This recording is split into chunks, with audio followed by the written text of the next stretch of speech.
Yan, good morning mga tropa kids. So ngayong araw ay August 9, 2025. So magandang umaga sa inyong lahat mga tropa. So panibagong update na naman tayo dito sa Pasig River Esplanade. So mapagpalang umaga sa inyo, sa mga kababayan natin mula Luzon, Visayas at Mindanao, maging sa ibang bansa. So samahan niyo po muli si JR Doria TV para mag-ikot-ikot na naman dito sa Arroceros Park. So tingnan natin kung ano po yung latest update na naman, kung ano po yung mga pagbabago dito sa ginagawa dito sa Pasig River Esplanade, malapit po sa Arroceros Park. So mga guys, so simulan na natin yung pag-ikot ulit. So samahan niyo po ulit ako sumilip-silip dito sa area ng Pasig River Esplanade.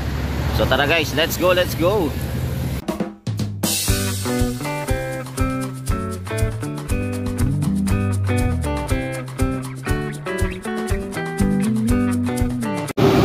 Yan, good morning. Yan, nandito naman tayo sa Quezon Bridge para mag-update po muli ng Pasig River dito po malapit sa Arroceros Park. Yan, sumilip po muna tayo dito sa Quezon Beach pa rin.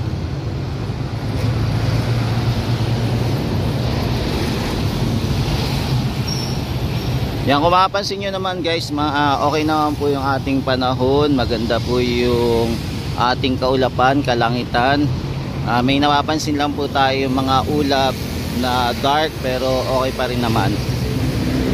Yan, medyo nagkaroon nata ng pag-ulan dito sa area, no, dito sa Maynila.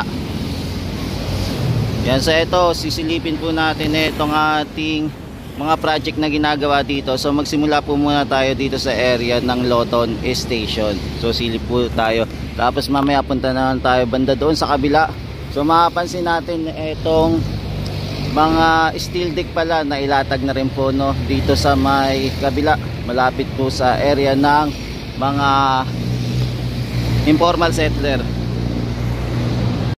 Yan guys, kung mapapansin nyo yung ating steel deck na ilatag na po ng ating mga construction worker, kung makikita nyo po. Pero silipin natin doon sa kabilang area para mas matanaw natin na malinaw, kasi nakaharang po itong ating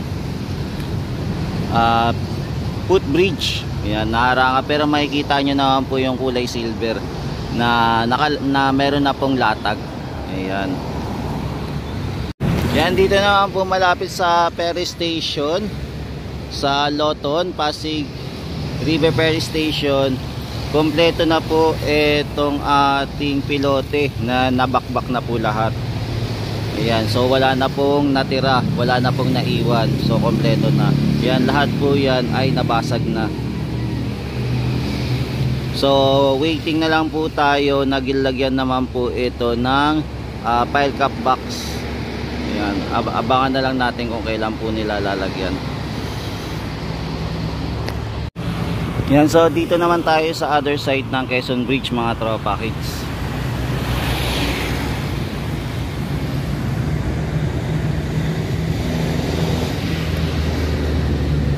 Yan, so mapapansin pa rin po natin, nandito po yung ating barge, yung ating tugboat, tapos yung ating crane.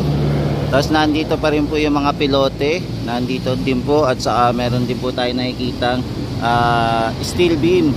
So yung ibang mga steel beam po na baklas na po. Yan, na baklas na yung mga steel beam dito.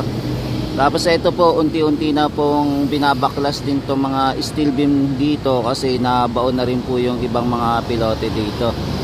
Nabaon na po nila. Kumbaga itong mga pilote dito, baon na baon, no.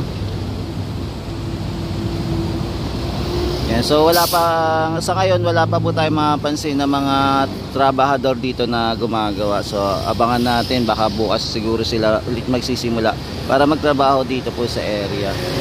Kasi ngayon po ang araw ay Sabado, pero baka maya maya baka meron pong magtrabaho.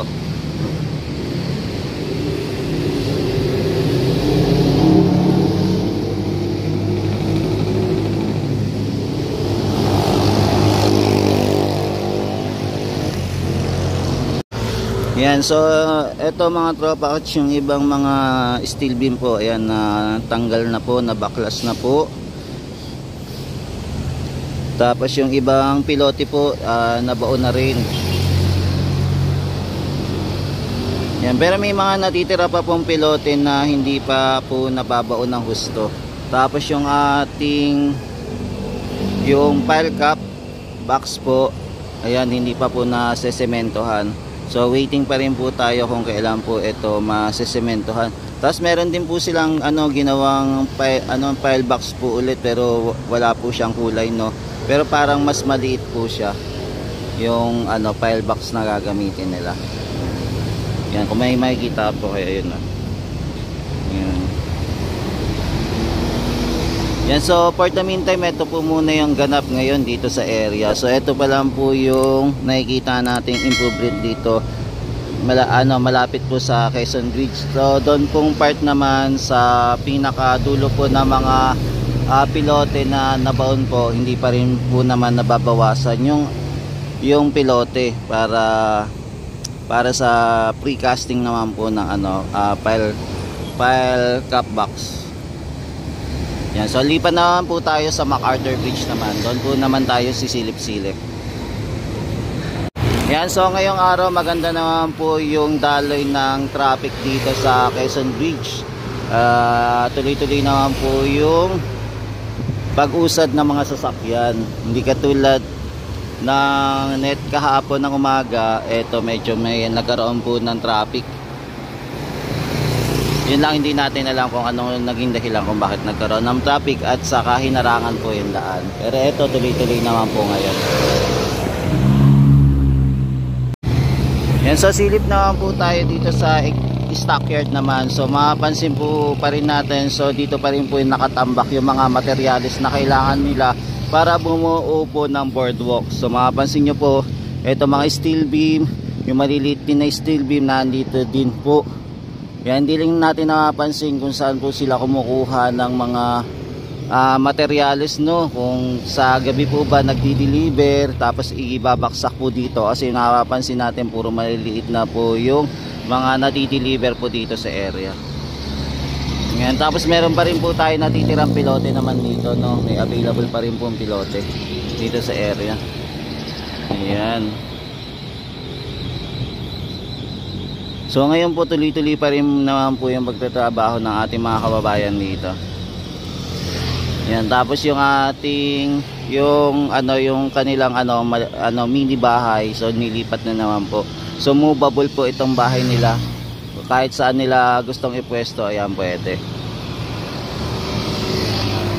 Tapos yung ating ilog Pasig po, ayan, high tide na naman po.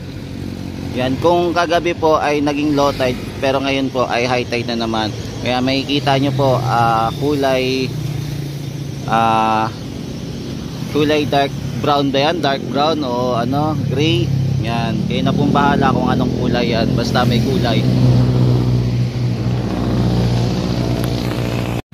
Yan, tapos ito naman yung ating ginagawang boardwalk dito. Mapapansin nyo po, may latag na po, no? Nakalatag na po yung ating steel deck. So nilatagan na nila ng steel deck, tapos naglalagay na din po sila ng steel matting.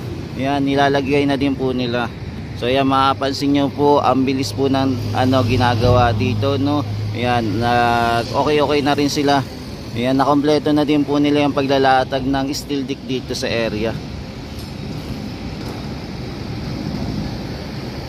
So konti na lang po, kumbaga sa pinakaharap na lang po yung lalagyan nila ng steel deck. So matatapos na lahat. So kompleto na po, meron ng steel beam, steel deck, tapos meron na din po yung bakal sa ibabaw, yung kung tama ako, kung steel matting.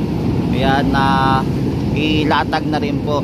So sa susunod, aabangan na lang natin yung pagbubuhos na lang naman po ng semento naman dito. Ayun naman po yung next na aabangan natin. Yan, sa mga tropas, nandito pa rin po tayo sa MacArthur Bridge naman. So ayan, matanaw pa rin po natin yung mga nagtataas ang building dito sa area po ng Binondo. So inaabangan din po natin na etong ating MacArthur Bridge ay pagandahin. Yan, so abangan natin kung kailan po ito mapapaganda.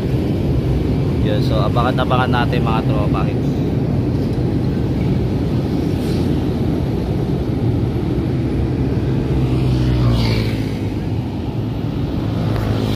Yung mga tropa, crane pala yung nagbubuhat ng bahay dito, no? Akala ko ang nagbubuhat mga tao. Yung pala crane pala ang gagawa para buhatin etong bahay. Diba? Ayan, naka-ready na po para buhatin at para ilipat. Yan, kung mapapansin nyo. Akala ko binubuhat ng ating mga kababayan, hindi pala. So ayan po. Ganun pala yung ginagawa nila.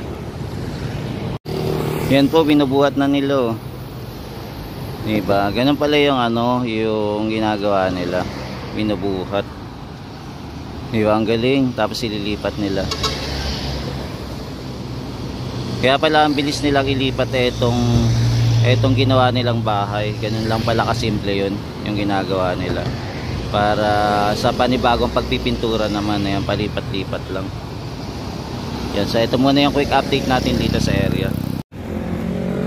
Yan, so nandito naman po tayo sa kabilang side naman po ng Pasig River Esplanade. Dito pa rin po sa may MacArthur Bridge. So kung mapapansin nyo po, meron na naman tayo nakita na steel beam. So ito pala, siguro kagabi winelding po nila. Kaya nakabuo po sila ng additional na steel beam. Tapos ito naman po, ayan. So yung iba po, ilan ba to? Isa, dalawa, tatlo, apat, lima, anim. Di bali po anim. Ayan. Di bali po hindi pa po nadudugtungan. So marami pa po naka-stock doon sa gilid. Ayan, kung mapapansin nyo, marami pa po naka-stock. Tapos nandito po yung ating mga trabahador. Tapos nandito din po yung panibagong bahay na ginawa nila. Kumbaga dito magko-continue pa rin po sila magtrabaho. Ayan, hindi ko lang alam kung same grupo pa rin po yung nagtatrabaho dito.